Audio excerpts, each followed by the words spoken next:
Te damos gracias, Señor, por su misericordia. Te damos gracias, Señor, por la gracia de oración, bendito Dios. Que nos hemos reunido, Padre, en tu nombre, bendito Dios. En esta hora, Padre, necesitamos, Señor, aprender de tu palabra, Señor, guardarla, Padre, en nuestro corazón, pero sobre todo, Señor, vivirla, Padre, hacerla vida en nuestras vidas, Señor. Bendice a cada uno de los presentes, bendice grandemente a nuestro pastor, Señor. Llena de gracia de tu Espíritu Santo, Señor.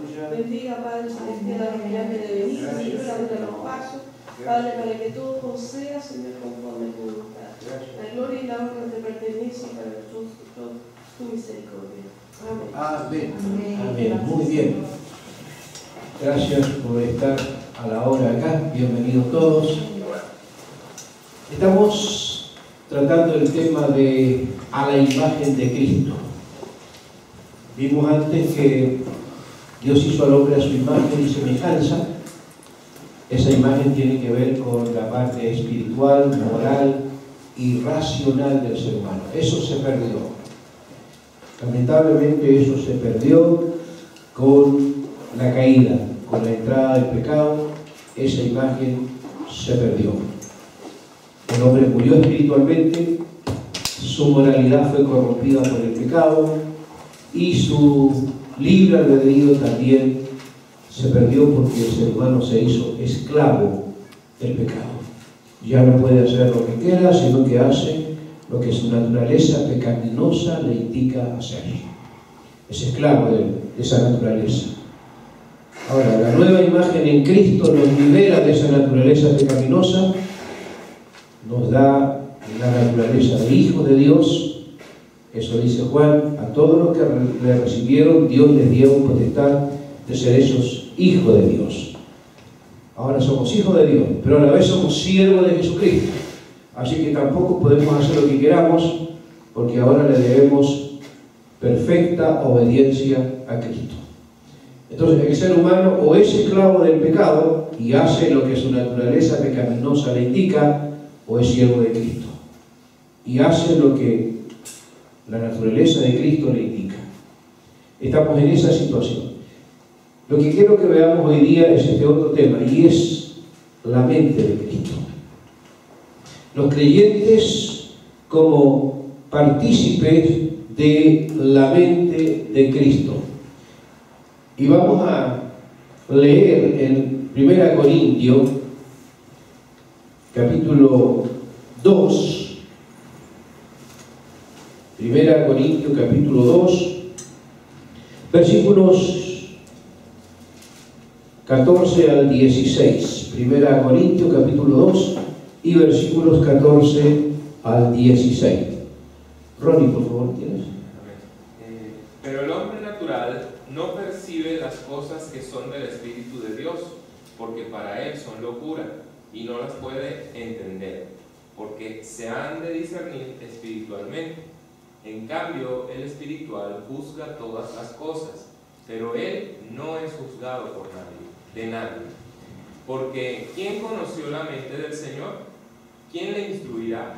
Mas nosotros tenemos la mente de Cristo. Mas nosotros tenemos la mente de Cristo. Pablo habla de un hombre natural, el inconverso, el no creyente, que dentro de sus desgracias es no percibir las cosas espirituales, no las puede entender. Su mente no es capaz de percibir los asuntos espirituales. ¿Sí? Porque se tienen que discernir, entender espiritualmente. En cambio, el espiritual, dice, todo él juzga o analiza todas las cosas, pero él no es juzgado de nadie.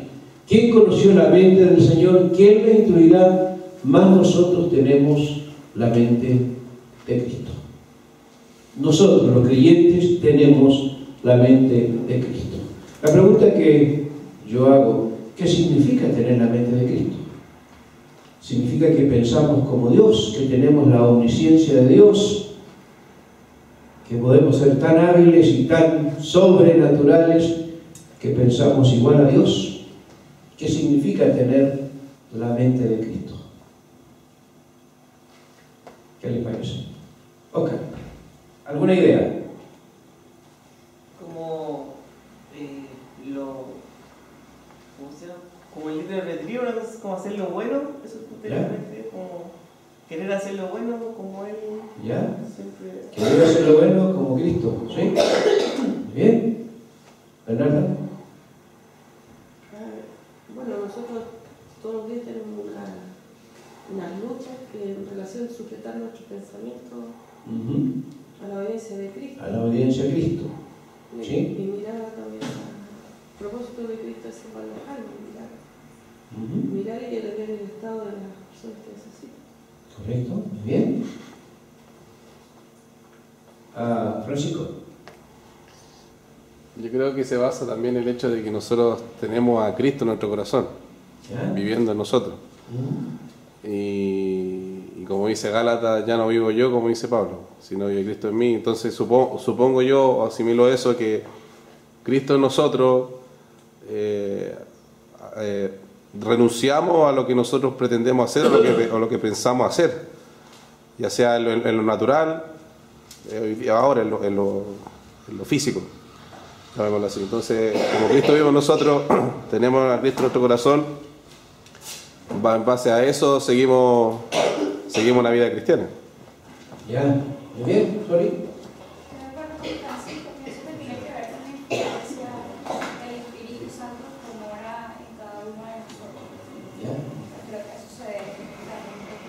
Tener la mente de Cristo. ¿Ronnie?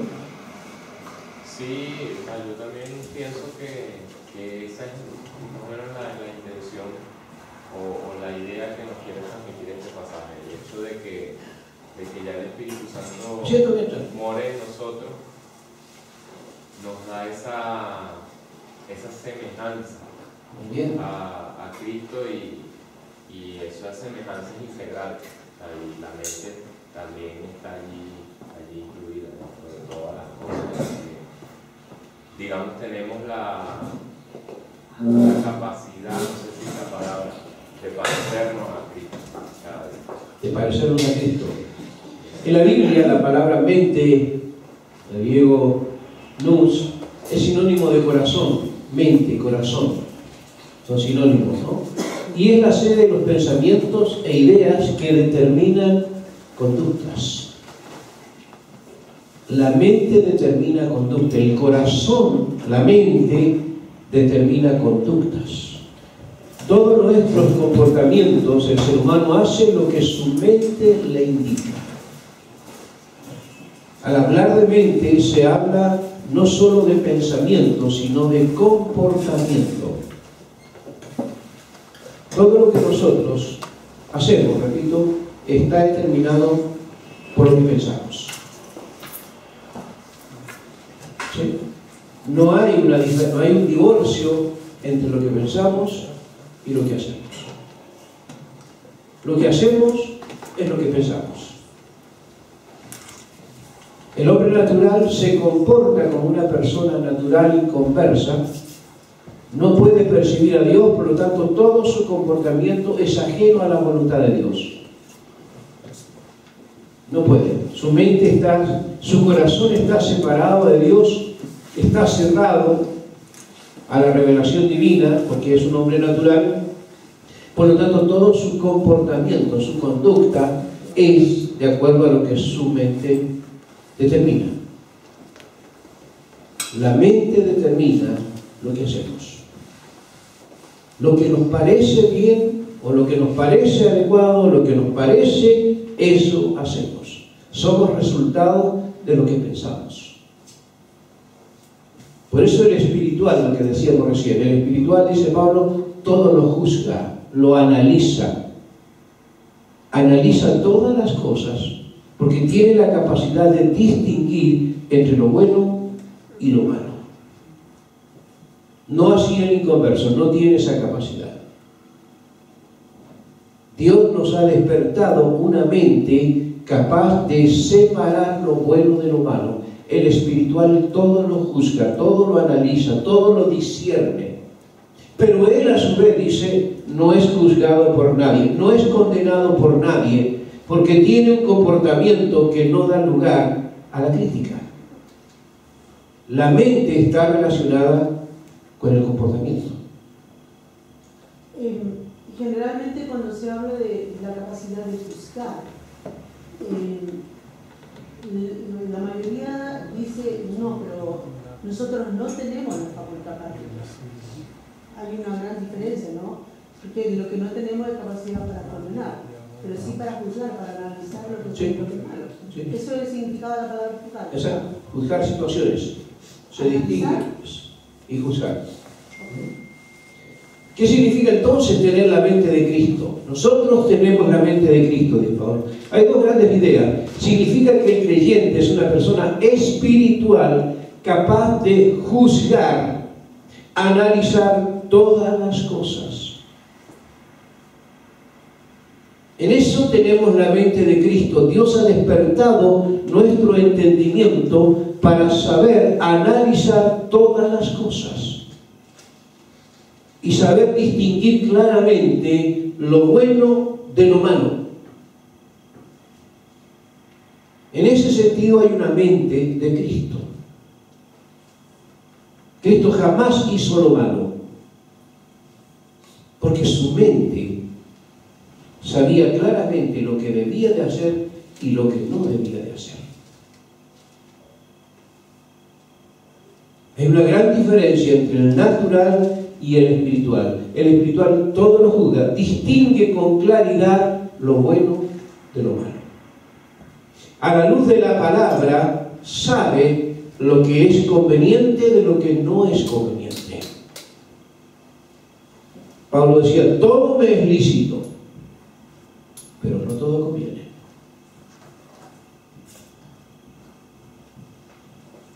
Hay muchas cosas que podemos hacer y que para otros pueden ser buenas, pero a la luz de las Escrituras, que es donde está la mente de Cristo, donde está la mente de Dios, a la luz de las Escrituras puede ser que lo que nos parece bueno es malo. Y nuestro comportamiento tiene que ver con lo bueno de Dios.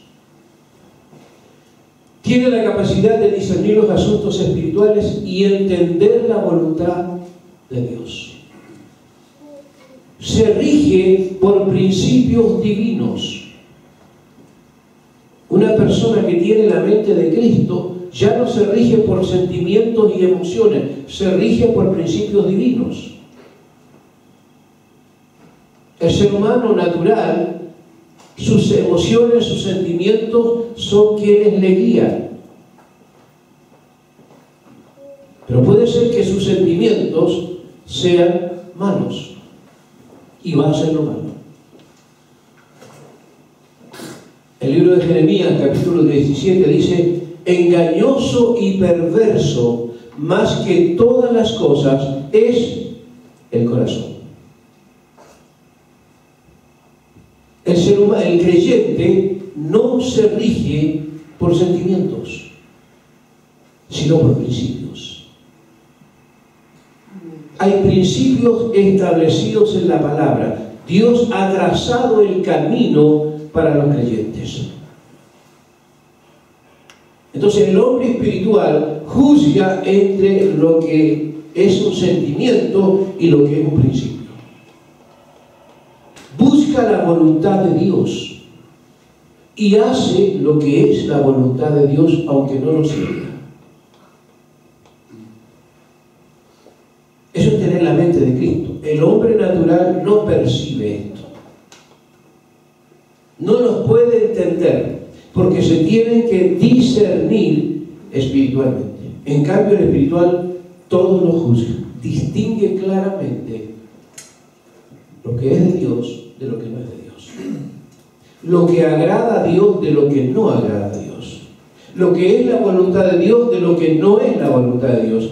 Y como es espiritual y tiene la mente de Cristo, siempre se inclinará por hacer lo que es la voluntad de Dios. Así como Jesucristo se sujetó plenamente a la voluntad del Padre. Su mente estaba subordinada a la mente de Dios. Un hombre espiritual, una mujer espiritual, no hace según le parece, sino hace según la voluntad de Dios. Conoce la voluntad de Dios y la hace. ¿Sí? Patricio. Sí, yo quería que pudiéramos considerar hoy día, por ejemplo, los copistas de hoy día, tal como a veces los testigos de Jehová, ¿no es cierto?, modifican la Biblia y van cambiando el sentido de la palabra. Correcto. Y es lo más probable que hoy día nosotros algún concepto, ¿no es cierto?, de alguna palabra de los copistas de la época, han perdido el sentido moral, el sentido espiritual de la palabra, y muchas veces los comportamientos se deben a eso. Pero a lo que yo quiero realmente, cuando nosotros no volvemos a lo originales, y a veces el sentido original es lo más correcto, pero hoy día tenemos una sociedad que todo lo está, podríamos decir, trayendo a cosas muy superficiales. Sí. Entonces, tenemos que tener cuidado también porque a veces almacenamos un concepto que a nuestro parecer está correcto, porque dado que todo el funcionamiento hoy día de lo que tenemos alrededor, ¿no es cierto?, funciona de la misma manera. Y nosotros como creyentes a veces nos dejamos, y yo creo que es bueno analizar bien la palabra, ¿no? Exacto. Con respecto a la pregunta que usted hizo delante, esto tiene que tener una base obviamente, porque usted dice separa a la persona natural de la espiritual. Una persona espiritual, estamos hablando de una persona convertida, que nació de nuevo. Sí. Entonces, con esa base nosotros podemos adquirir o tener la mente de Cristo, como dice el hermano Patricio, acorde a lo que dice la Escritura. Correcto. Porque tampoco es como que yo soy cristiano y voy a tener la conducta del Señor en un momento. El manual está ahí. Exacto. Ahí, en base a eso, tenemos que guiar acorde a lo que dice la palabra. Exacto. Por eso que el discipulado es fundamental. El discipulado es indispensable, puede seguir Alex. Toda iglesia y todo creyente siempre debe estar bajo un discipulado, siempre. Es una mala idea de que el discipulado es solo para los más nuevos. No, es para los nuevos, es para los que están a mitad de camino y es para los que vamos delante. Todos necesitamos ser instruidos siempre en la palabra. Siempre habrá una enseñanza nueva en la palabra, teniendo la palabra como regla de fe y conducta. Entonces el discipulado nos va instruyendo en el cómo vivir la voluntad de Dios. Quien no conoce las Escrituras indudablemente no puede saber cuál es la voluntad de Dios y no tiene ningún parámetro, ningún fundamento como para desarrollar una conducta adecuada. Con respecto a lo que se está hablando, tengo una gran inquietud ahora. ¿Qué es lo que pasa? Hace tiempo atrás, en otro discipulado, se hablaba que hay algunos líderes que han cometido faltas gravísimas y de repente al pueblo no se lo olvida. Y donde dice que lo que pensamos también lo juzgamos, o también esto, cuando todos lo juzgamos, ya tanto de lo bueno y lo malo.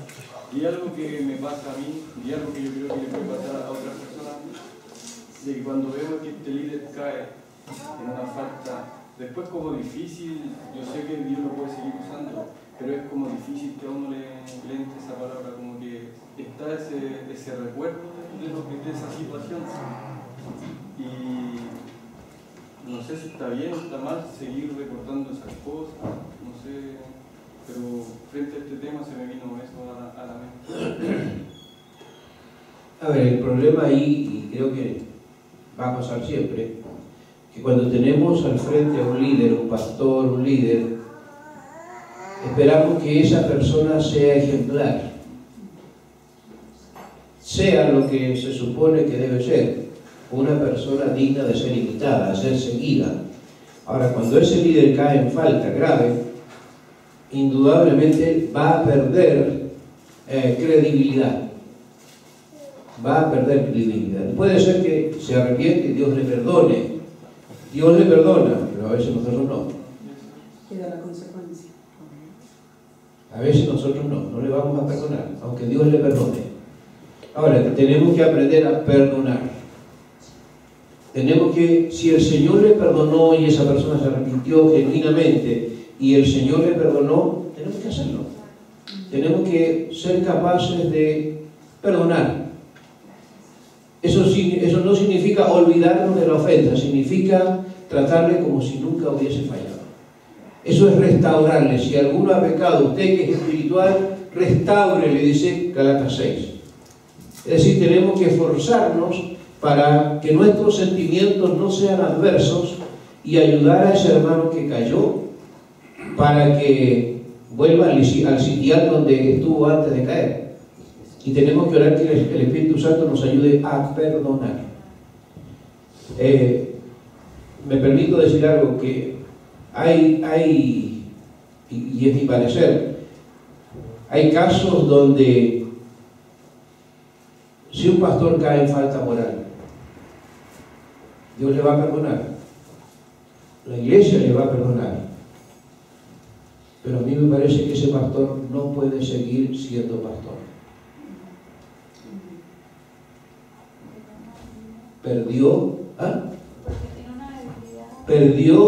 Perdió algo tan esencial que es la credibilidad, la capacidad de ser intachable.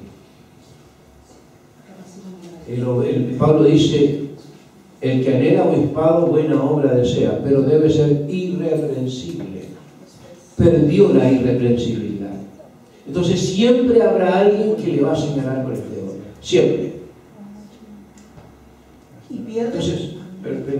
Entonces hay casos donde hay líderes que tienen tan alta honra, tan alto privilegio, que un mal paso, un paso grave, no estoy hablando de un error pequeño, estoy hablando de una falta grave, como dice alguien. Una falta grave es una falta vergonzosa, un adulterio, una fornicación.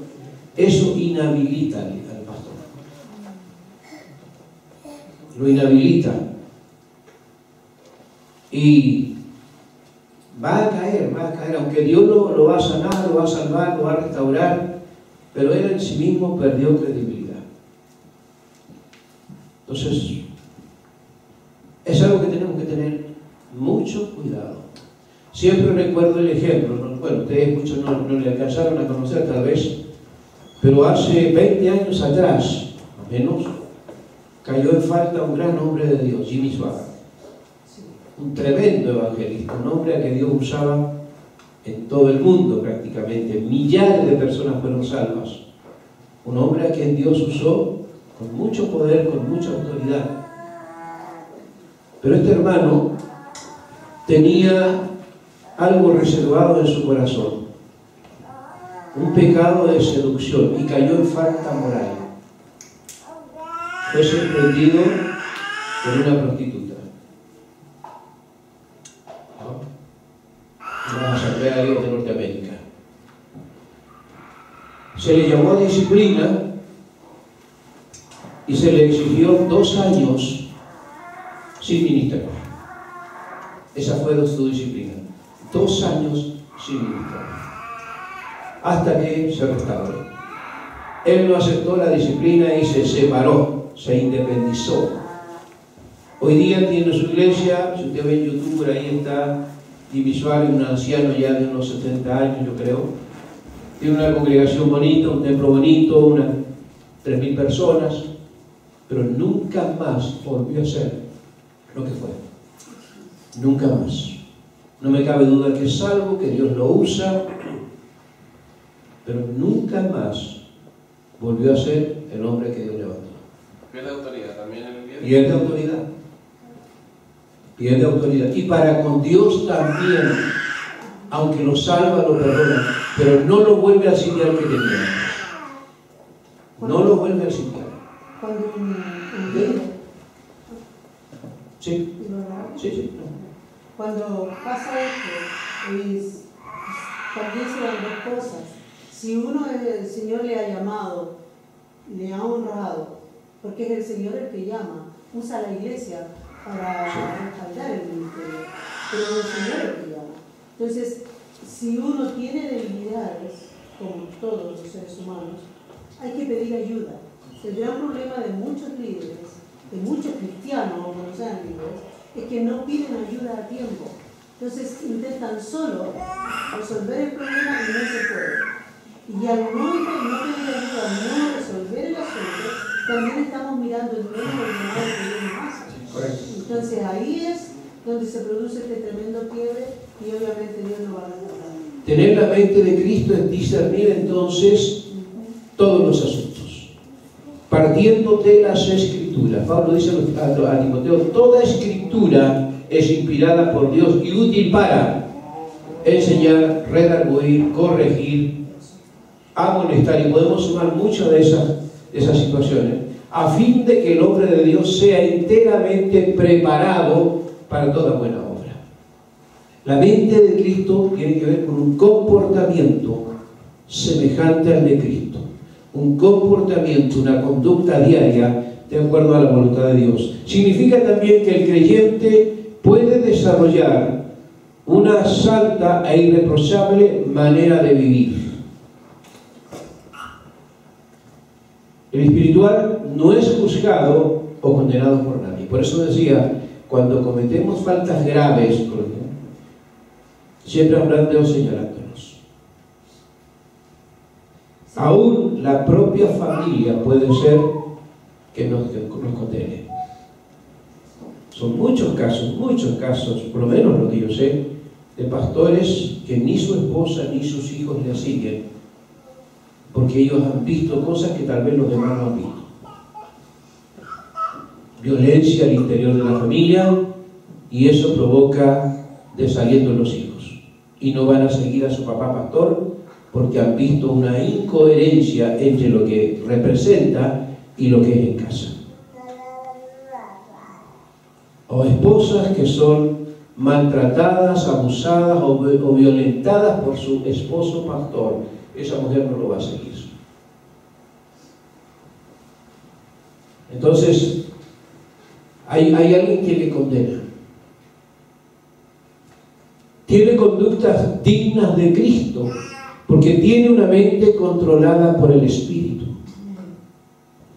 Tener la mente de Cristo es tener un comportamiento acorde a Cristo, acorde a la palabra. Como dije hace un momento, no se guía por emociones o por sentimientos, se guía por principios.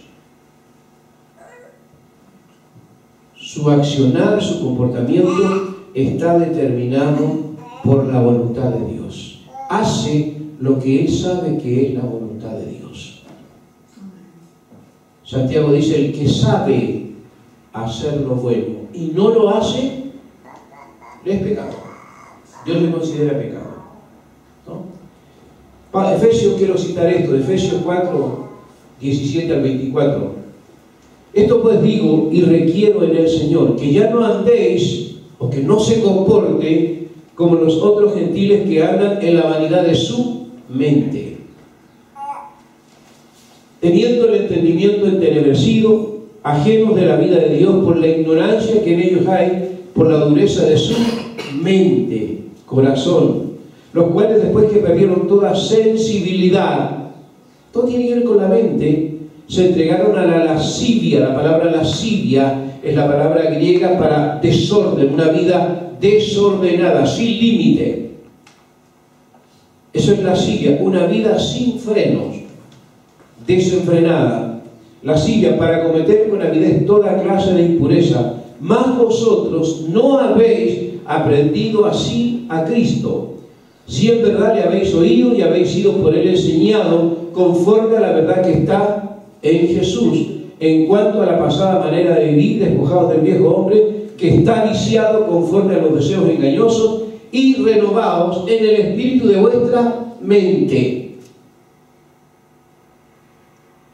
¿no? Y vestido del nuevo hombre, creado según Dios, en la justicia, santidad de la verdad. Este es el corazón. Esto determina conductas. Nuestro comportamiento va a reflejar lo que pensamos. Por eso el gran mandamiento es: amarás al Señor tu Dios con todo tu corazón, con toda tu alma, con toda tu mente.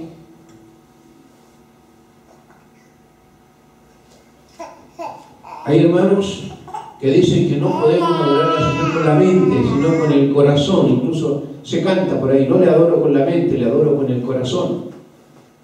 No, son sinónimos. La adoración parte en la mente, en la zona de la comprensión, del entendimiento. Eso es la mente de Cristo. Un comportamiento, una conducta acorde a Cristo, antes como es digno de Cristo. No como los inconversos que andan en la vanidad de su mente, teniendo el entendimiento, su mente entenebrecida, ajenos de la vida de Dios, por la ignorancia que en ellos hay. A vosotros no habéis aprendido hacia Cristo. Renovaos en el espíritu de vuestra mente y vestidos o revestidos del nuevo hombre creado según Dios en la santidad y la justicia. Justicia y santidad de la verdad. La gran lección en esta palabra es esta: todas las cosas son puras para los puros, más para los corrompidos e incrédulos nada les es puro, pues hasta sus mentes y sus conciencias están corrompidas. Para el que tiene una mente pura, limpia, todas las cosas le son limpias. Sabe distinguir lo bueno de lo malo y se va a comportar de acuerdo a lo que sabe que tiene que hacer, en armonía con la voluntad de Dios. Proverbios 23:7 dice: como es el pensamiento del hombre, así es él.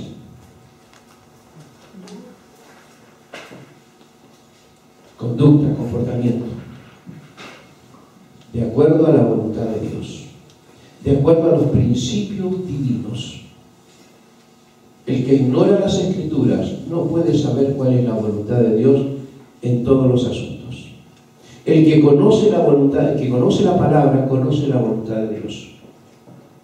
Y se tiene que guiar por estos principios. No por sentimientos, no por emociones, sino por voluntad. Hijo mío, dame tu corazón, dame tu mente. Dame tu corazón, porque de él mana la vida, procede la vida. De un corazón, de una voluntad rendida, de una mente rendida a Dios. El inconverso tiene una mente corrompida. Hoy día, por ejemplo, tenemos una sociedad altamente corrompida por pornografía. Y se sabe que cuando un hombre especialmente entra a ver pornografía, esas imágenes van a quedar en su mente por lo menos 15 años, dice el hombre de Dios. Por lo menos 15 años esas imágenes van a quedar retenidas. Y sin duda tendrá comportamientos sexuales de acuerdo a las imágenes que afectaron su mente. Se corrompió. La pornografía es uno de los grandes daños mentales que sucede en la sociedad hoy día. Todos estos comportamientos que la sociedad está teniendo, de leyes inmorales, perversas, todas estas leyes que estamos viviendo hoy día de igualdad, de identidad de género, de matrimonios igualitarios, corresponden, según la Biblia, a mentes pervertidas, corrompidas. Sus mentes están corrompidas. Por lo tanto, hacen lo que les parece que tienen que hacer y lo aprueban. Sus mentes están corrompidas. Y todo su comportamiento es de este tipo. Como es el pensamiento del hombre, así es él. Mas vosotros tenéis la mente de Cristo. Patricio, ¿quieres decir algo? Es que esto igual nos muestra un poco con la ley, porque Pablo mismo aclara y nos dice que cuando apareció la ley, al final se vino a mostrar también el pecado al hombre, Claro. porque antes de eso, si no había ley, no había como un parámetro un poco de cómo la conducta del hombre. Eso es. La ley mostró ese pecado, y yo creo que Cristo, bueno, hizo esta obra majestuosa porque llevó la ley, y aparte como el deber ser del ser humano, o sea, la imagen misma de Dios, como nosotros debemos ser. Y hoy día nosotros, ese es nuestro parámetro, o sea, es Cristo. Cristo es lo que Él nos entregó en su palabra, eso es lo que debemos ser. Correcto. Buena observación. La ley fue el reflejo de la voluntad de Dios. Esa ley vino encarnada en Cristo, esa palabra se encarnó en Cristo, se hizo perfecta. Y Dios dispuso que quedara registrada en lo que es nuestra Biblia. Tenemos el reflejo de la palabra, el reflejo de Dios. En ese sentido, nosotros tenemos la mente de Cristo. Que nuestros comportamientos sean de acuerdo a la voluntad de Dios. Ahí mismo Tito también en el capítulo 2 también nos da unos tips de conducta. Sí. En la sana doctrina. Correcto. Adornar la sana doctrina. Amén. Tenemos la mente de Cristo. No es que seamos omniscientes como Dios, ni que seamos tan sabios como Dios. La mente de Cristo tiene que ver la conducta, el comportamiento que cada día tenemos en razón o en armonía con lo que sabemos. Mientras más conozcamos las Escrituras, mientras más intimidad tengamos con Cristo, nuestra mente se tiene que ir perfeccionando de acuerdo al modelo perfecto que es Cristo. Amén. Una imagen restaurada, una mente renovada, renovados en el espíritu de vuestra mente. Es importante esto. No lo despreciemos. Es importante esta capacidad que Dios nos da de reflexionar, de pensar. Amén. Damos gracias al Señor. Estamos para terminar.